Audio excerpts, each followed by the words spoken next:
الحمدللہ رب العالمین والصلاة والسلام علی اشرف الانبیاء والمرسلین وعلی آلہ واصحابہ اجمعین، اما بعد۔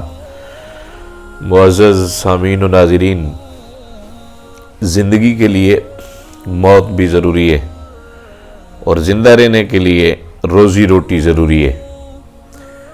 بقائے زیست کی ضمانت جو ہے وہ مال ہے۔ آپ کے پاس روزی روٹی ہوگی تو آپ زندہ رہیں گے۔ انسان کی یہ کوشش ہوتی ہے کہ زیادہ زندہ رہنے کے لیے مال اکٹھا کیا جائے۔ آیا انسان کی یہ کوشش ٹھیک ہے یا غلط ہے؟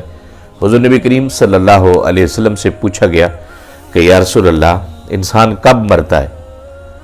تو حضور نبی کریم صلی اللہ علیہ وسلم نے ارشاد فرمایا کہ جب وہ اپنے حصے کی روٹی کھا لیتا ہے، مر جاتا ہے۔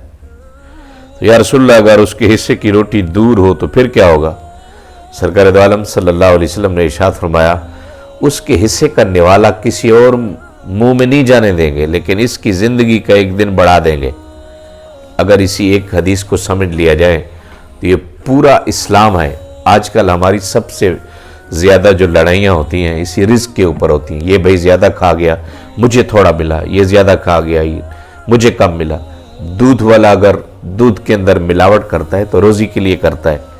2 نمبر دوائیاں بیچنے والا اگر 2 نمبر دوائیاں بیچتا ہے تو زیادہ پیسہ آنے کی وجہ سے کرتا ہے، لیکن اتنا کھائے گا جتنا اس کی قسمت میں ہوگا۔ حضور نبی کریم صلی اللہ علیہ وسلم کے نصائح میں سے ایک نصیحت ہے حضرت انس بن مالک رضی اللہ تعالیٰ عنہ کو کہ انس، دنیا جہاں کے سارے لوگ اکٹھے ہو کے تجھے نقصان پہنچانے کی کوشش کریں، اگر اللہ نے تیرے لیے نقصان نہیں لکھا تو کوئی نقصان نہیں پہنچا سکتا۔